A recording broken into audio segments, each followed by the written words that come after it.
Jangan lupa subscribe YouTube channel Metro TV News dan jangan lupa nyalakan notifikasinya.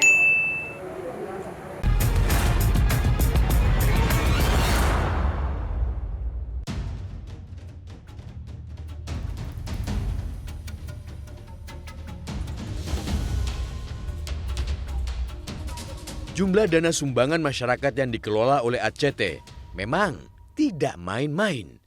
Per bulannya tidak kurang dari 60 miliar rupiah dana masyarakat masuk ke rekening Yayasan Aksi Cepat Tanggap. Dana tersebut berasal dari sumbangan masyarakat, kemitraan, maupun perusahaan dalam dan luar negeri.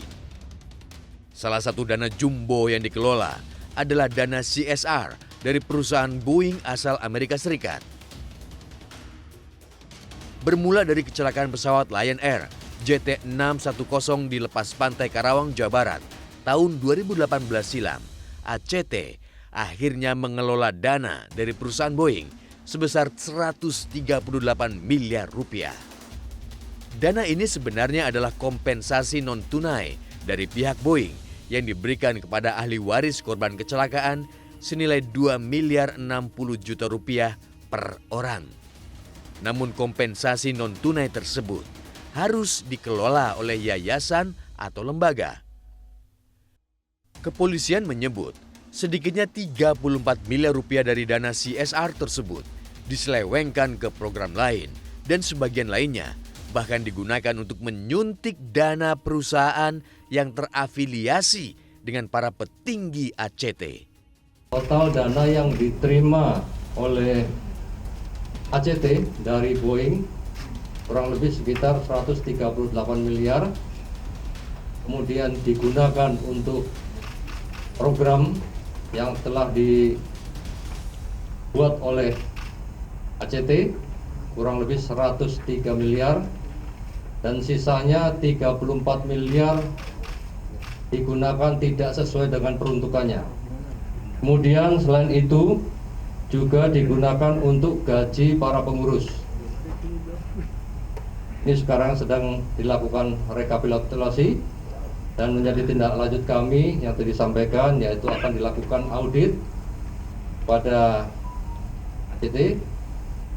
Selanjutnya kita akan berkoordinasi dengan PPATK untuk selanjutnya melakukan tracing aset atas dana-dana tersebut. Salah seorang ahli waris korban kecelakaan JT610 yang realitas temui mengaku tidak pernah mendapat informasi sama sekali atas realisasi kompensasi non-tunai tersebut. 29 Oktober 2018 silam, Yuke kehilangan suami tercintanya, Rudolf Sayer. Berpamitan pergi bekerja, namun nahas pesawat yang ditumpangi sang suami saat itu mengalami kecelakaan. Seluruh penumpang dan kru pesawat JT610 sebanyak 189 orang dinyatakan meninggal. Ya kalau 4M kan sampai ke keluarga yang kami terima kan cuma 2M lah ya. Berarti dua yang dipotong. Nah tapi kan sampai sejauh itu enggak ada komunikasi dengan keluarga korban.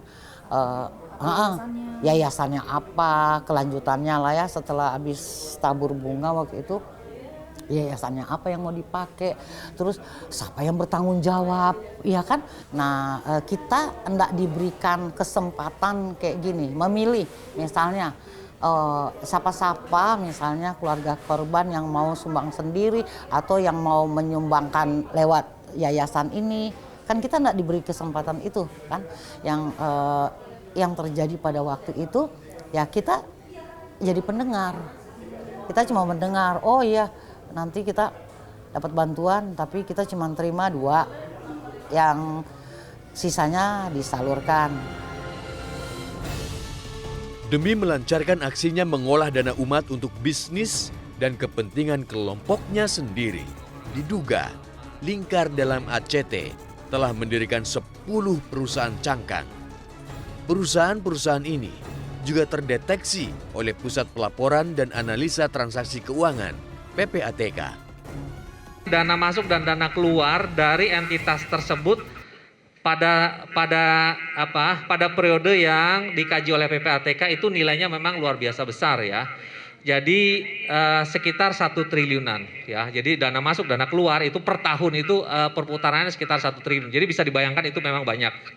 Memang PPATK melihat bahwa entitas yang kita lagi bicarakan ini itu terkait dengan beberapa kegiatan usaha yang dimiliki langsung oleh pendirinya ya. Dimiliki langsung oleh pendirinya. Ada beberapa PT di situ. Itu dimiliki langsung oleh pendirinya dan pendirinya termasuk orang yang terafiliasi karena menjadi salah satu pengurus gitu ya.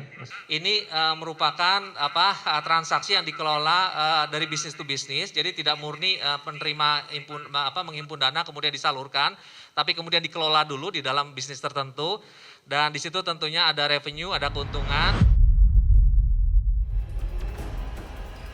Sepanjang 1 dekade terakhir, hasil pengumpulan dana ACT cukup pesat.